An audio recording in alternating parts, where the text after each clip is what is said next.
Morning or good afternoon, depending on where you are, everyone. This is the Dose Leprechauns podcast, season 10, episode 1. So this is our season 10 premiere. Thank you guys for jumping on and being with us for 10 years.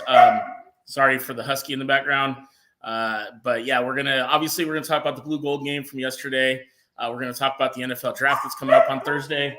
And we'll get some feedback from you guys, hopefully. So if you have thoughts, suggestions, let us know. Sorry, I got to go let the husky out.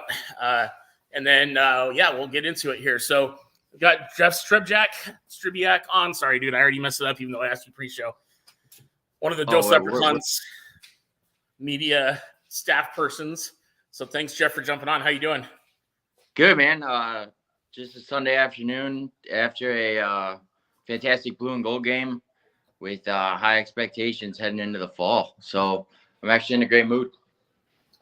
Yeah, definitely. I mean, it was exactly what I had hoped to see pretty much all the way around. We got to see the young guys, the guys that last year kind of played a support role, such as our guy Drake Bowen. We got to see some of the up-and-comers, some of the transfers. And we'll get into that a little bit. I want to thank Ken Murphy on, Bill Hackett, Mike Kane, Whiskey Flats Garden Railroad joining us on YouTube. Thanks for joining us. So I got the stats pulled up here. Wanted to get into that a little bit. The leading rusher was Jabron Payne. No secret there. 10 carries, 58 yards. He had a long of 15 yards. Kenny Minchey was actually the second leading rusher with 40 yards on the grounds. Justin Fisher probably ended up being a scout team guy, 7 carries for 23 yards. And then Devin Ford, 1 carry for 13 yards. That's the gold team. At the quarterback position, Kenny Minchey was 12 of 19 for 123 yards, 1 touchdown and 1 pick. And then the phenom, the kid, CJ Carr, 8 for 13, 99 yards passing, 1 touchdown with the long of 29 yards. That's the gold team. Mikey Gilbert led the gold team with 79 yards receiving for a long of 29. KK Smith had 54 yards. Cooper Flanagan had 34. Jack Polian had 2 for 19. Some guys that probably won't be playing much in the regular season, but got a chance to play there. On the defensive side of the ball for the gold team, you had Keanu Kia with 12 tackles. He was all over the place at linebacker. Oh, absolutely. Aiden Schuler had 8. KVA had 4. Christian Gray had 4. Several other guys. Kennedy Urlacher had 3 touchdowns, 3 tackles. Jordan Botello had 2. Josh Burnham with 2. We'll be talking about some of those guys here in a minute. For the blue squad, rushing the football, we'll talk about this more too, but deeply impressed with Aeneas Williams and the way he ran the football. He had 10 carries for 39 yards, 1 touchdown. Jeremiah Love had 7 carries for 36 yards and 1 touchdown. Jaden Greathouse had a carry, but it was negative yards. For the gold team, passing, you had Steve Angeli with 17, went 17 to 25 for 228 yards, 2 touchdowns and a pick. CJ, once again, CJ and Kenny both played for both squads. CJ Carr was 7 for 10, 66 yards with a long of 29 for the blue team. For the blue team, receiving, Jeremiah Love actually had 5 catches for 41 yards. Somehow I must have missed that. Eli Reardon, the young tight end, 5 catches for 41 yards and a touchdown. Deion Colsey making a nice triumphant return to our wavelengths. Yeah. 4 catches, 58 yards. Freshman tight end, who I'm really, really high on, Jack Larson, 4 catches, 41 yards. Jaden Greathouse, 3 catches, 38 yards. Newcomer transfer Chris Mitchell, 2 catches, 69 yards. He had that long touchdown catch from Angeli where he absolutely shattered the ankles of that poor corner on him. Oh, yeah. That was filthy. Tackles on the blue team, you had Jalen Sneed leading the way with 7. Luke Talek with 7. Our guy Drake Bowen with 7. Ben Minnick with 5. Preston Zinner had 3. Bryce Young, the redshirt or the early enrollee freshman, had 3. Duke transfer RJ Obin had 2, and several other guys contributed with a couple here and there. So, Jeff, overall, who jumped out on the screen for you? Who's somebody that you're just like, man, he rose above my expectations? Let's say that. I think I told you this yesterday, but after just watching the game, it doesn't show in the touchdown category, but Deion Colsey really just sprouted out to me as a guy that kind of was in my mind of, is he kind of the odd man out, and will he be exploring other options after the spring game? that's still to be determined, but I was just really impressed with his ability to get open yesterday and uh, make it essentially pretty easy for the quarterbacks to just throw some dimes to him and get him some yardage. And he really shined early in that spring game. And I think that's what the coaches like to see is as we have a new look with Mike Denbrock. And you had mentioned also Jeremiah Love with the 5 catches out of the backfield. I think that's going to be one of the biggest things that we see in Denbrock's offense is the heavy production of our wide receivers catching balls out of the backfield. But overall, Deion Colzie and Kia out of the linebacker position, just showing depth. And I don't see him being one of those guys that's going to be in the rotation immediately. But, man, does he have a knack for the ball. He does have a knack for the ball on the defensive side, and he really goes after it. He was 12 tackles. He did play the whole game, pretty much every play for the gold team, and he really showed me some great leaps and bounds. And then just kind of a third guy to throw out there is just Chris Mitchell's ability to get open behind the backfield, as we saw that long touchdown from Steve Angeli. So those would be my guys. Sure. No, great picks there. I've been tooting the CJ Carr horn for a long time now. Oh. We had an opportunity to go cover him at the Elite 11 finals out in Southern California a few months ago. And there's just his touch is truly something to see in person. And one of the things that I like the best is his release is so quick. There's no wasted motion. There's no wasted movement. He gets the snap. He finds his target, checks down if he needs to, and then he lets that thing go. And from watching Jaden Daniels in the past with Denbrock as our head coach or our OC at Notre Dame, he wants the ball to get out quick. He wants it to get into the hands of the receiver to make a play. And with CJ Carr, you get all of those things in one package. And not just that, but one of the things I was probably the most surprised to see from CJ was just his overall athleticism. I mean, I know he's an athlete, but sure. He escaped some pretty gnarly situations when the pocket broke down and he was able to spin, turn the right way, so to speak. And, he's not going to burn anybody. He's not going to be a Michael Vick or, a Lamar Jackson or anything like that. But, he's got some escapability. Yeah. And I mean, CJ is going to be one of those guys that's just going to be a high follow over this summer period, because I just foresee him. They made a good comment yesterday about how he enrolled before the bowl game. So he got to look at the previous offensive coordinator's offense and then gets thrown into a new offense here with Denbrock. And it just seems like his adaptability is there. And I mean, it could be the lineage with his dad playing at Michigan and grandfather Lloyd being a coach at Michigan for so many years. His just IQ is just, I think, higher than most at his young age of 18 or 19 years old. And for sure, it's really enjoyable to see a freshman Notre Dame quarterback that we could see 1, 2, 3 years down the road as our future. And that was really special from what I saw yesterday. And, Coach Freeman yesterday in the post-game press conference talked about this being the most deep and most talented roster he's had since he's been at Notre Dame. And I think that speaks volumes. I mean, you've had some guys that are contributing in the NFL that were on his teams. And now, he's talking about this being his deepest and most talented roster. So that speaks a lot to the recruiting. The recruiting dividends are starting to really pay off. The transfer portal aggressiveness is starting to pay off. And I'll be honest, besides CJ Carr, I would say, we knew what we were going to get with Jeremiah Love. You knew what we're going to get with Chris Mitchell, some of those kind of guys. But some of the things that really excited me yesterday was just the overall play of our defensive line. The O-line, obviously, I think that's going to probably be the concern at this point for a lot of people moving forward. But we got to remember, too, on that end, on the offensive line, that's the first time a lot of those guys have played together. A lot of those guys are really, really young. A couple freshmen playing yesterday, and they weren't a consistent group. You had the blue team had their 5. Gold team had their 5. Sometimes they would switch. So I'm not too worried. What I will say is that the D-line, just the technique that I saw, the pursuit, the just bullying guys. Sean Sevillano, dude, that guy is a freaking monster. we obviously we had him on the show a few months ago. Great kid, gentle giant, but seeing him out there in full gear, he is a presence, man. I can't believe I'm saying this. He's got a little Lewis Nix in him, man. He love it. Moves guys around off the pile. He made a move yesterday.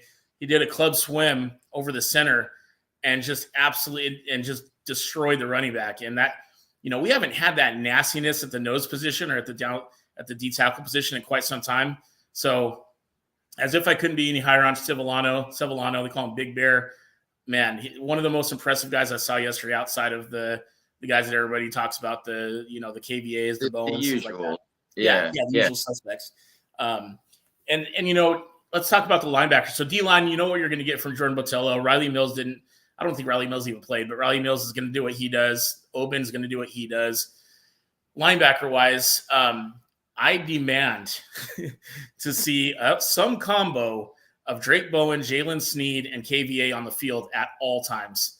There is no reason those three dudes should not be the starting three linebackers or some sort of regular rotation. Just the athleticism is something I haven't seen at the linebacker position maybe ever as a Notre Dame fan.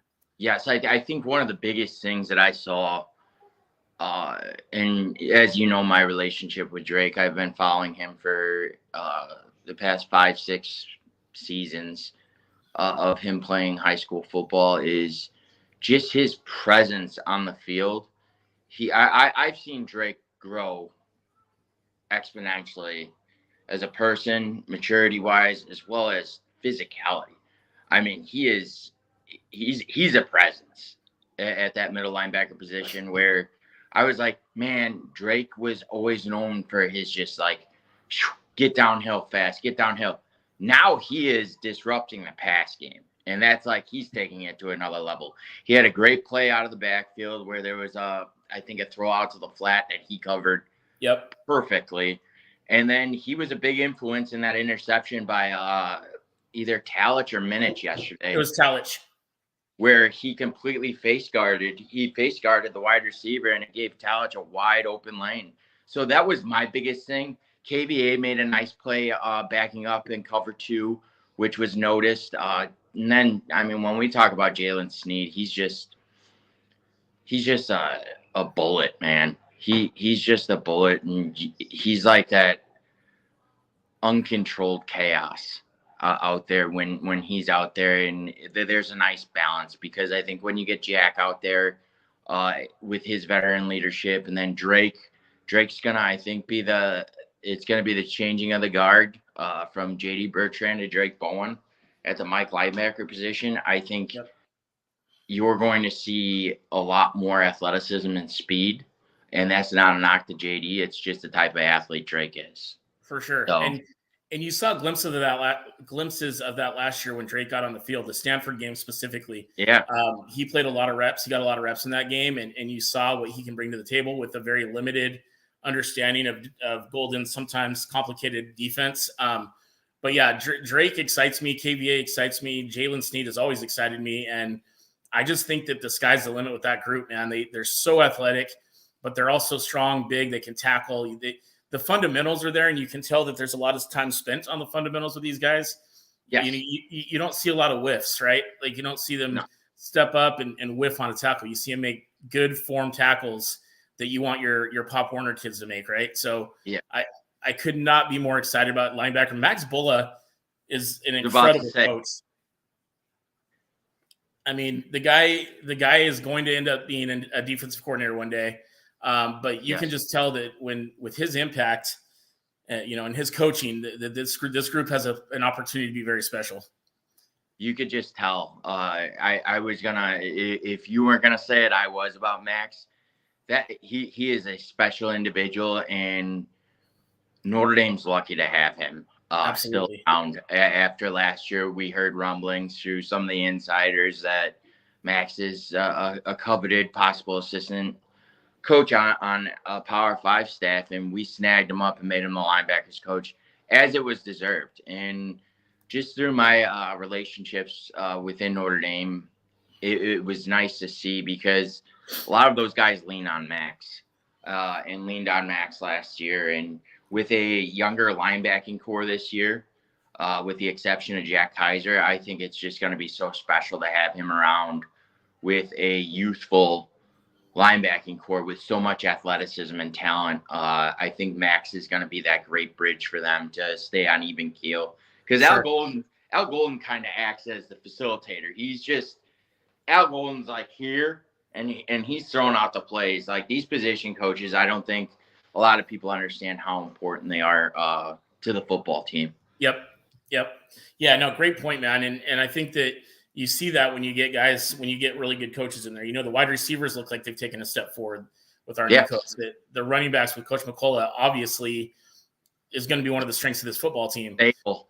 Yeah, absolutely. And it sucks when it's one of those things that's like what is it called? It's Murphy's Law, right? So you got these coaches that come in, do a hell of a job for us, and then they go off to get a head coaching job at wherever, right? Sometimes it's a blessing though, like the guy that went to Troy. but but sometimes you lose these guys and you're like, dang, man, that really sucks that we lost him. But you got to want what's best for these coaches and these kids, obviously. Yeah, God bless them. Yeah, exactly. Did you notice? Okay, this may be it's the spring game. It's a practice. It's a glorified practice game. All that kind of stuff. Did you see anything specifically from Coach Denbrock that maybe you're like, oh damn, we really got to we've got this guy back and we've got a guy that knows what he's doing out there? Did you see anything yesterday that made you think that? The fluidity of the offense as a whole. I'm sorry, it's like. Look at the stat. I mean, I was just scrolling Twitter today, and I'm looking at the offensive stats of the game. That was the highest production out of our quarterback group ever in a spring game. So I think that goes hand in hand with Mike Denbrock, because I think he has just implemented something that a lot of Notre Dame fans aren't exposed to, where it isn't let's rely on an Audric Estime or a Kyron Williams to bail us out. Let Steve Angeli throw the pill. Let CJ Carr throw it. Let Kenny Minchey throw it. And he let those guys fail too. Like he let those guys fail. He didn't fall back and say, let's hand the ball off or let's throw a screen pass. Mike Denbrock I mean, we saw it last year with LSU with the offense that he ran with Jaden Daniels. He was a cowboy, man. Jaden Daniels was a cowboy out there throwing to Malik Neighbors. I mean, he's going to have three guys that are going to be drafted within the top 15 in Jaden Daniels, Malik Neighbors, and the other receiver's name doesn't come off my head, but he's another one that's just going to be, I think, very exceptional at the NFL level. So I'm excited about Mike Denbrock. You said it perfectly. The fluidity.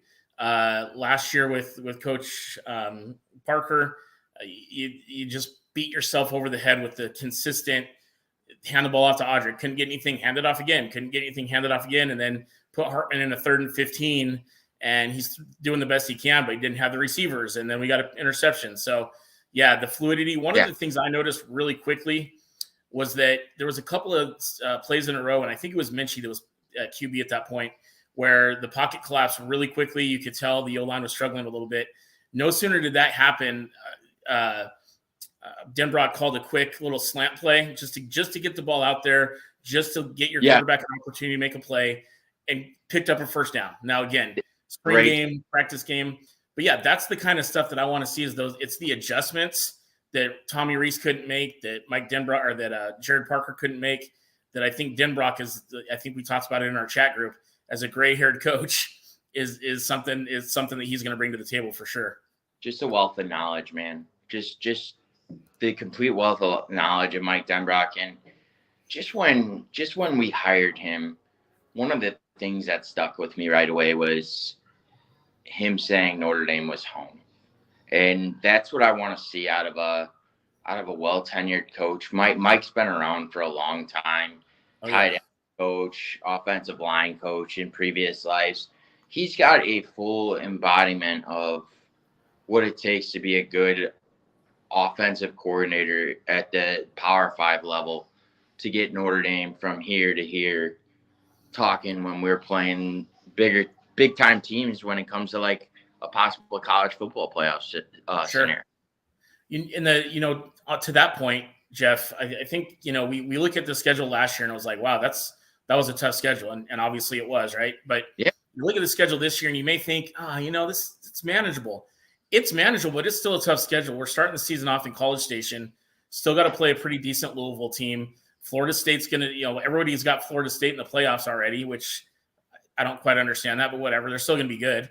Yes. And then you got to go to SC, and as much as I despise that program, Lincoln Riley did a good job. He also went out and brought in some top tier defensive position and defensive coordinators. So SC, although they're losing the crybaby, they're gonna still be an athletic team. So you're gonna need a guy like Denbrock when it gets into November, and you go from New York with a kind of a layup with Army to Southern California to play an athletic SC team. You're gonna need a guy like Denbrock that keeps the troops together, that can make those adjustments and have that competitive edge, right, over the defensive coordinators that are young and upcoming.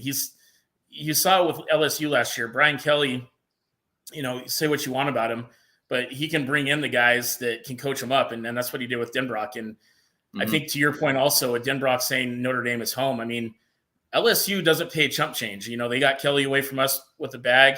I'm sure they were probably offering Denbrock in the multi-million-dollar deals. Sure. So that tells me that Bavikwa is ready to spend some money, which is a good segue to how fired up are you about that new athletic training facility, man? Oh, man. I think that's going to be the game changer, where the Cali boys or the Southwest or the kids from Florida are going to come up here and they're going to see that facility and they're going to be blown away, because that's a big recruiting tool. And no discredit to the Goog, because the Goog's an outstanding facility. Sure. But adding that on and possibly just completely changing the tide of our facility structure for football is just incredible. So I'm just really excited for this program, because it seems like Pete is just well on his way already. I mean, I'm going to bring up another sport, but he was at the women's basketball game day one. I mean, the guy has Notre Dame in his blood as a former walk-on for Lou Holtz as a punter. He's going to want this athletic program to excel, and there's going to be no ifs, ands, or buts about that. Yeah, great point. And I love the fact that he does have that Notre Dame blood. He understands what it's like to be a student athlete back when they actually had to be student athletes, right? And not Notre Dame, obviously, everybody's a student athlete, but he was there, in the Lou Holtz era where you could get away with slapping a player around with your whistle type deal. You could, so he gets it, man. And I can already tell that there's a symbiotic relationship between Bavikwa, Freeman, Bavikwa, Coach Shrewsbury, Bavikwa, Coach Ivey. I mean, he's doing everything the right way. And I'm telling you right now, for anybody listening now or later on when you're watching it recorded, there is not going to be the excuse anymore of, Notre Dame didn't want to pony up the money. This dude is going to spend the money.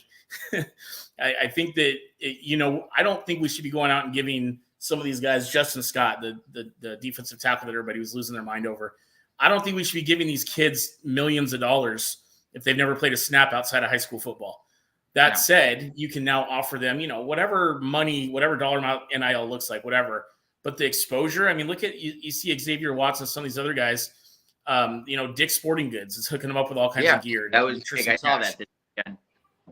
You got these personal appearances and getting paid for that. And, the exposure of Notre Dame, not just the 4 for 40, which we all know is a thing, but now that you're on campus, I mean, you could be a walk-on with some hype and go and get a couple $1,000 to go do an appearance at insert name here collectible show, right? So it is just such a great. I am not the biggest fan of the NIL and especially the portal, but I'm starting to understand where Notre Dame can leverage themselves to take advantage of those opportunities. Sure. And I mean, there's no institution greater to be a brand for itself than Notre Dame. I mean, the all fight slogan has been one of the biggest hype trains since last year, and I love it. I love it, and to see that Dick's is going to start pushing that with a lot of our collegiate athletes is incredible. Olivia Miles, for instance, just on the NIL framework, launched her own shirt. Like, Notre Dame is probably the most reputable brand in the world, if not one of the top 5s from a college university standpoint. And Oh yeah. you're just seeing it right now with a 150,000 square foot facility that Jack Shields and friends is donating to the school, which is an incredible asset to the university. And I know from that standpoint, they have a For Good initiative and their Day of Giving's coming up. So if you guys believe in Notre Dame as a Catholic institution, I'm going to probably post something to the Dosleps page as their Day of Giving's coming up, and everyone kind of show for a greater Notre Dame. So I think that would be fantastic too, in collaboration with the All Fight kind of mantra. Sure. Because Notre Dame as a whole, man. And we love that university for what it is.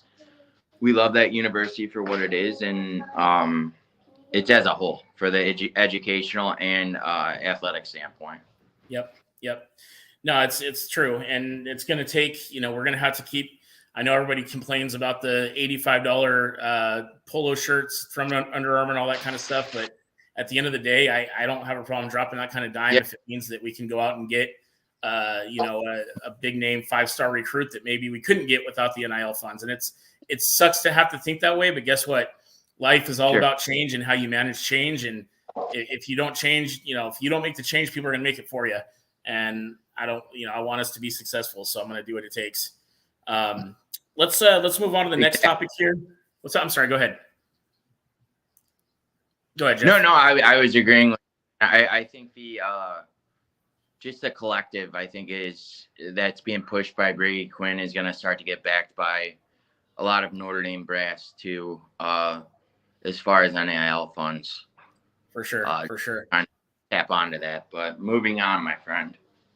Yeah, so moving on to the final topic of the day that we wanted to cover, and that is the fact that the NFL draft starts this Thursday with round 1, and then I think 2 and 3 is Friday, and then 4 through 7 is Saturday. I personally love the NFL draft. I love the pomp and circumstance behind it. I love seeing the excitement amongst these young athletes, who are going on to achieve their dreams. And, Notre Dame this year has a few guys that I think will probably have their name called at some point between Thursday and Saturday. So I kind of wanted to go into that a little bit and see what your thoughts were and then get some thoughts from our audience. We're doing pretty good here. We've got a couple on YouTube, a couple on Facebook, and about 10 on Facebook live. So let us know your thoughts on where you think these guys will land. But let's start with Joe Alt. I've been doing a ton of research on the draft this year. In fact, sometime this week, we're going to have a draft expert on Instagram. His name's Draft Geeks. And this guy hits it out of the park. He hits it out of the park and really does a good job with the analysis and where guys fit because of certain teams' needs and where, that kind of thing. And he's not exactly a fan of Caleb Williams, which automatically makes me a fan of him. So that said, I think that Joe Alt is probably going to be the only first rounder that we have. And I do see it seems like there's a consensus at this point.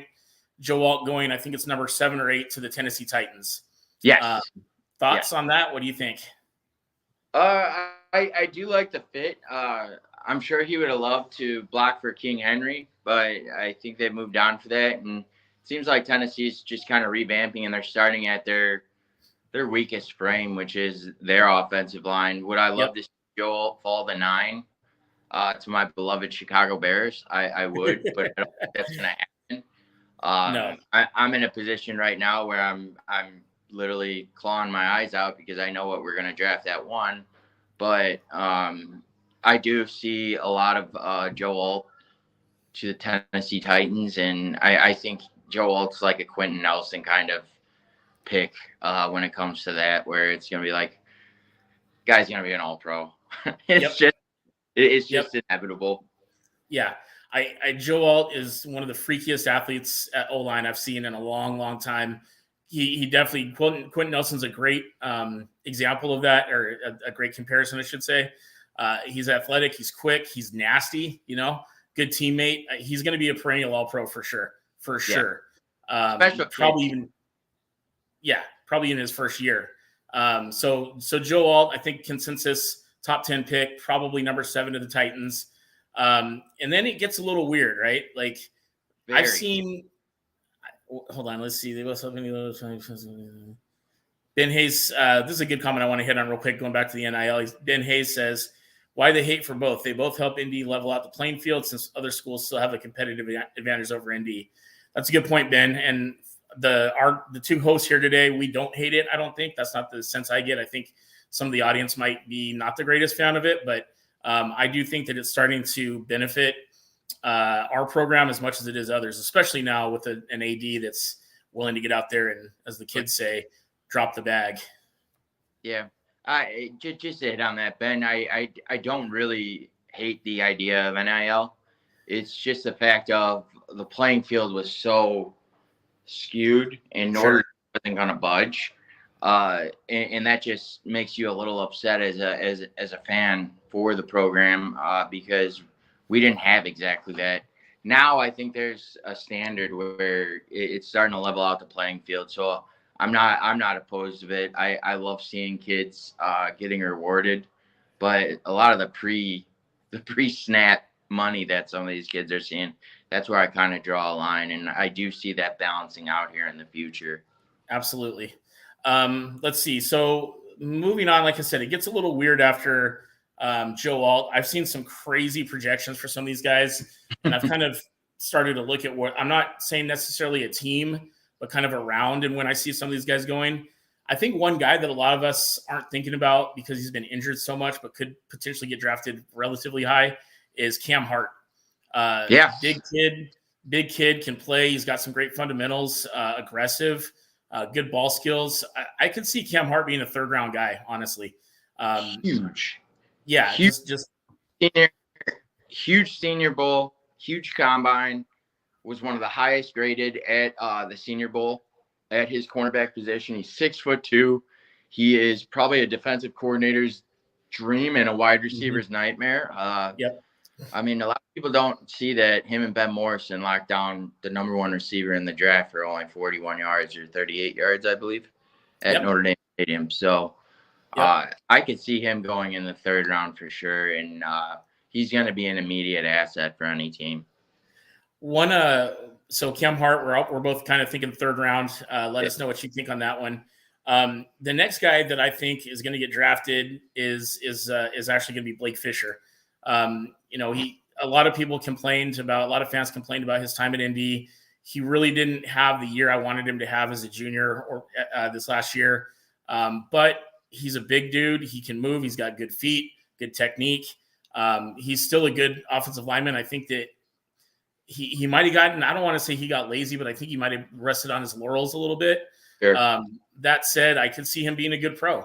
Ronnie Stanley's a guy that I sometimes think about where you don't often think of him as one of the greatest offensive linemen to ever come out of Notre Dame, although he had a good career.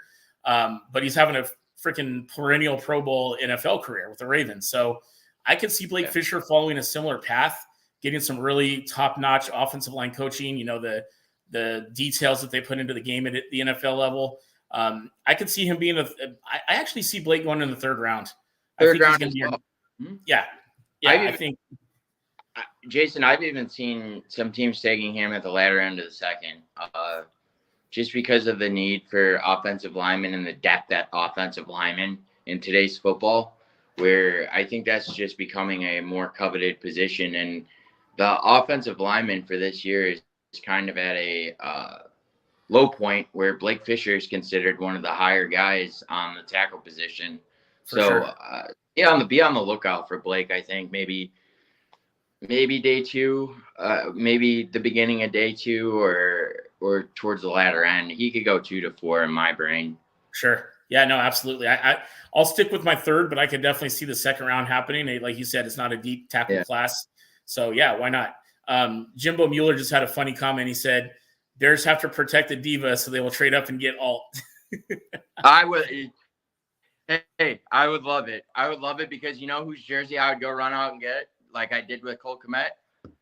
The 76 and Joe Alt. And I hope he wears 76 because he would be paying homage to Steve Mongo McMichael.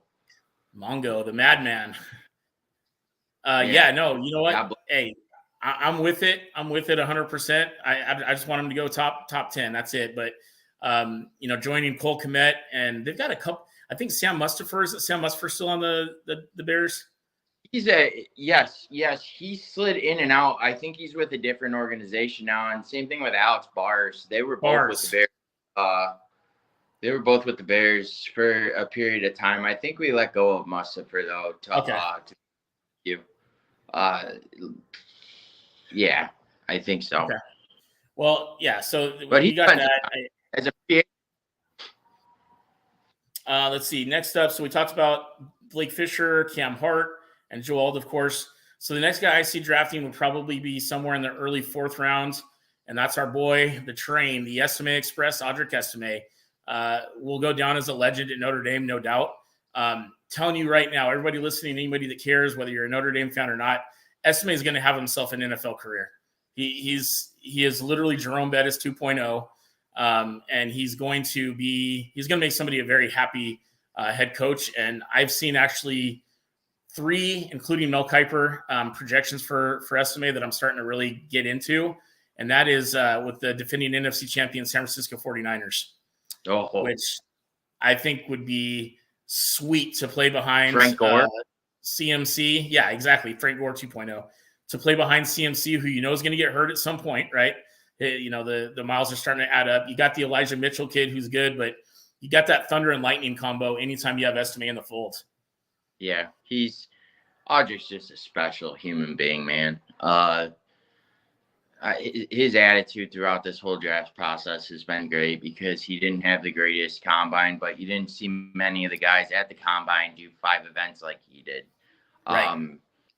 He ran a poor 40 time in a running back standpoint at a 4.72, and then a week and a half later at Notre Dame's pro day, he took 0.12 of a second off of that and ran a respectable 4.58, which made, I think, a lot of the NFL scouts there kind of raise their eyebrows and be like, what? Well, I'll tell you what, Audric Estime, if you want to watch tape and see it and say, hey, Audric Estime, he might not be as fast for the NFL game, go watch that NC State game when they came out of the rain delay. And I'll just leave it at that. Yep. The kid's just a game time player, and that's gonna get me on a tangent with the NFL Combine and all these pro day numbers. But yep. I'll leave that be for another day. Well, I'll tell you this: I was at the Stanford game in person, and I saw him run for over 300 yards, and it was effortless, and it was nasty, and it was physical. But it looked effortless, and I can't wait to see him play at the next level. I really, truly do believe that he's going to have himself a nice little NFL career. And he, like you said, couldn't happen to a better kid. I've never, here's the thing, Notre Dame athletes, no matter how much money they're making on the NIL, all the different private appearances and all that, these guys will stop and take a picture with a kid, will sign an autograph for a kid anytime they ask. And I'm sorry, but that goes into a lot of what I love about this program is that they're just good people, right? You don't see scandal. You don't see conspiracies. You don't see these divas. Like, I see Estime signing for guys that he knows are going to go and sell that crap on eBay right after, right? He doesn't have any obligation to do that, but he still does it, because he cares about the fans. And I'm sorry, but that goes a long way with me. So good stuff. So Estime somewhere 3rd, 4th round. Then we've got Jean Baptiste, who, again, he underrated player coming out of college. I think he had a really nice little year for us last year, had some good moments, and he's had a pretty good combine. I've seen him also going in the 4th round. So the 4th round might be dominated by the Irish. Did we lose you, Jeff? Yeah, he's a big fit. Yeah. JJB, you saw it in our text throughout the year. I absolutely love the impact he made for Notre Dame in his 1 year with us. And it just brings me back to, man, I wish we had him for 2 or 3 years because he's just a special individual as well, where very humble, wasn't quite the outgoing, like I'm talking. I follow him on Instagram, and he's more into like the anime stuff and that kind of stuff. And it's like, it's pretty cool how some of these guys have their own separate hobbies. Yeah. With different things. And it seems like JJB, I'm hoping that he could go anywhere in the fourth or fifth because he possesses some special talent on the edge, and that's another highly touted position in today's game For from the sure. NFL level. Let's see. Moving on. Maris Leofau. I've seen him again, kind of late third, early fourth. I've actually seen the Texans showing a lot of interest in him, which obviously landing at a team that is probably going to be a favorite to win the AFC would not be a bad deal for Maris Leofau. If he can stay healthy, I think he can be okay. You know, I don't know. He's got all the talent in the world. I think it's just putting it all together. Yes, and along with injuries, I think discipline is Maris's biggest downfall. And I think we saw some great strides in that this year, where Maris still had some plays where he struggled a bit, where he would make a dumb penalty here or there. But you know what? For the most part, this year he was really exceptional for the Irish when he was on the field and here in making an NFL career. For sure. And then moving on, I think the next guy that you're going to see taken, if these are the last two that I really don't even have a clue where they end up, where they might go, you know, whatever the case may be. But of course, you know, we'll start with JD Bertrand. I hate to say this. I just don't know if he's going to be able to make an NFL roster as a starter or as a main roster guy. I could see JD sticking around for a bit as a scout team player, you know, and being kind of that pulse of energy in the scout team and be the team as a whole. But athletically, man, I think he's maybe a step above Joe Schmidt in terms of athleticism, but not at that level that you need to be a dynamic football player in the NFL. Yeah, and JD Bertrand is going to be a successful person outside of the football world if nothing does pan out. And JD's going to bet on himself. I know that for a fact going forward. And I love the stories that you see of these guys who do go undrafted. And if JD's fortunate enough to get drafted, or if he doesn't get drafted, maybe that's a blessing in disguise.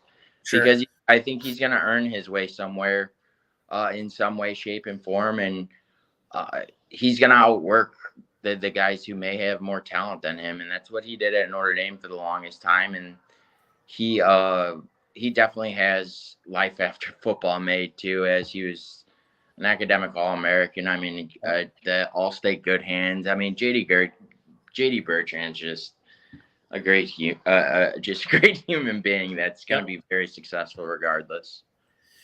And then finally, the much what do you call it? I guess much maligned, much whatever you want to call it, but our quarterback, our QB1 last year, Sam Hartman.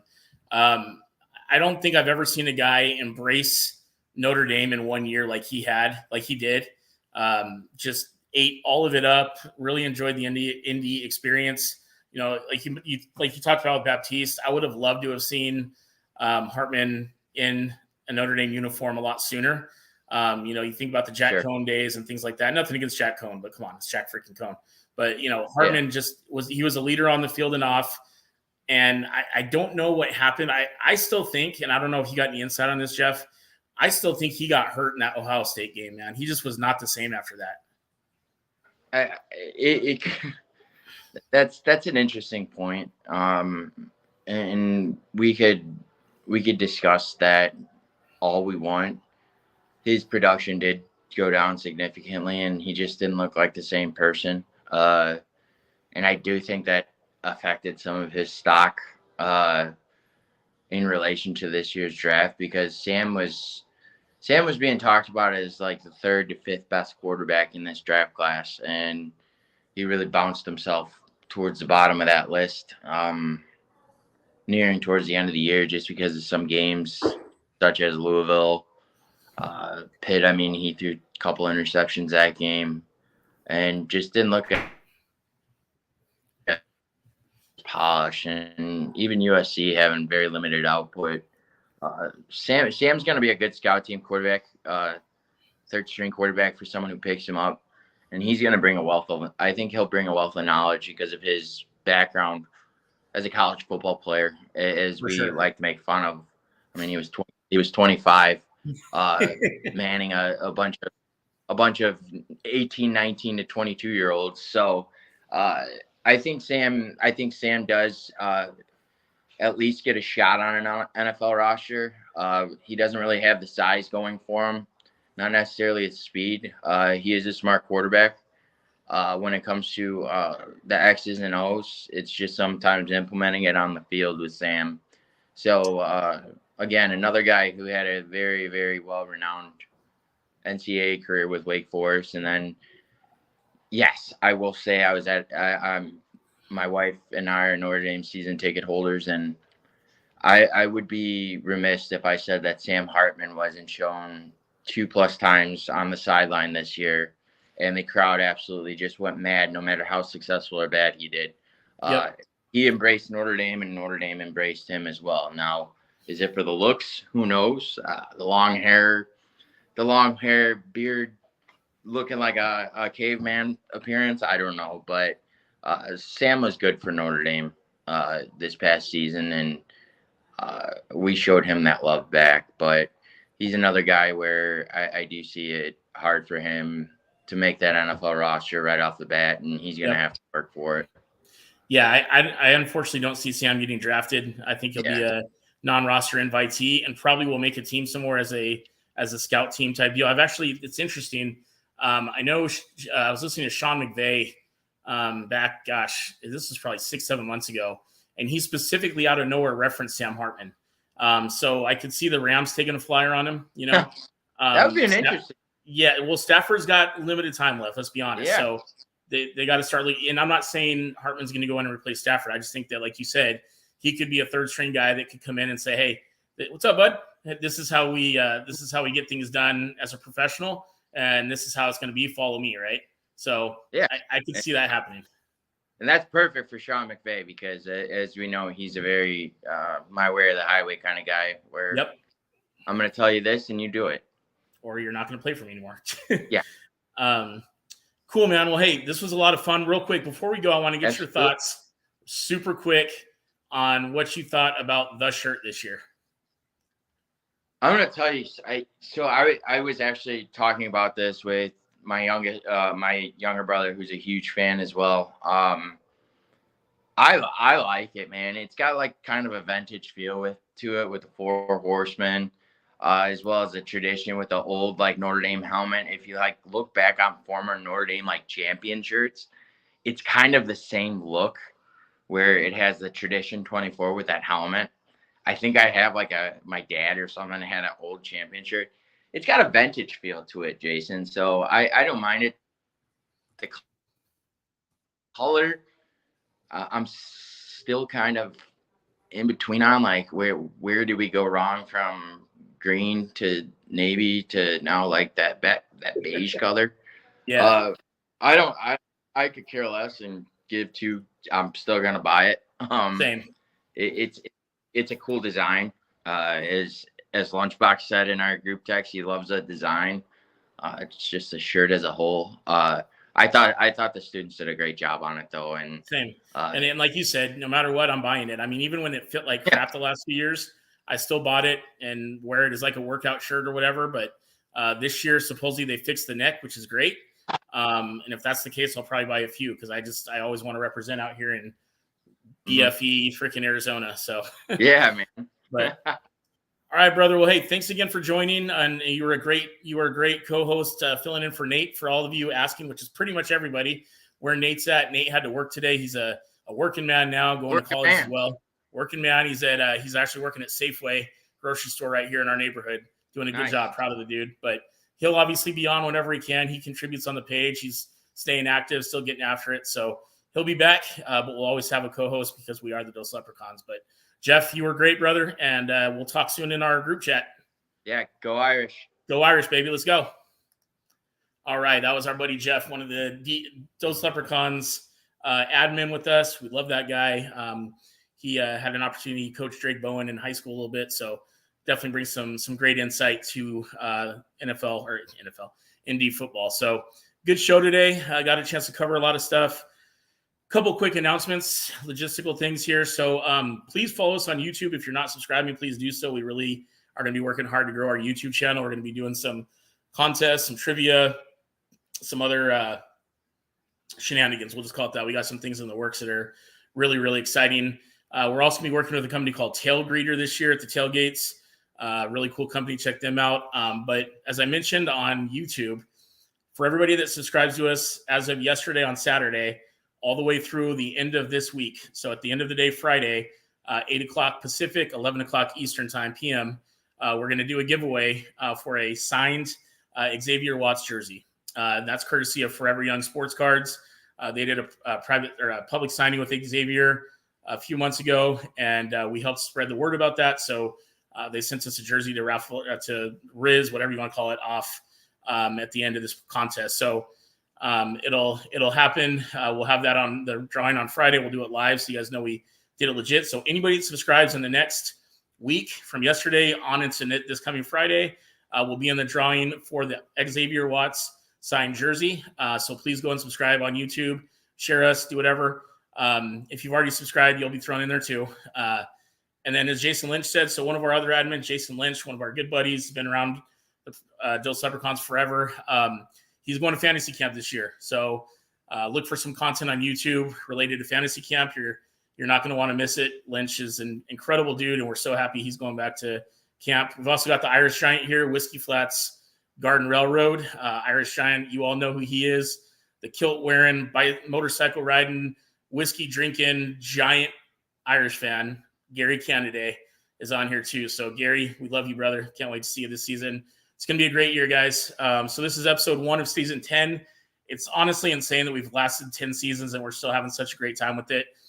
Me and Nate are committed to continuing this along with the guys that are helping out with the page, Jason Lynch, Patrick McCormick, Wayne Smith, Benny Grimm, Jeff, who was on the program today, Joe from Fighting Irish Faithful. Everybody's just such a great support. We're going big this year, guys. We're going to be doing some big things. As I said, this is episode 1. We're going to have an episode later this week also specifically about the NFL draft. We'll recap the Irish in the NFL next week on the podcast, and then we're going to take a little bit of a break, probably take about a month off, and then we'll be back with episodes every Sunday, recapping the games, talking about the games upcoming, all that kind of stuff. So good things ahead, everybody. Subscribe to us on YouTube. If you're joining us late, watching this recorded, check out the content. Please share the show. And once again, please subscribe to us on YouTube. We really want to get that going. So everybody have a blessed day. God bless all of you. Thank you all so much for the support. We love you all. Go Irish. Beat Texas A&M.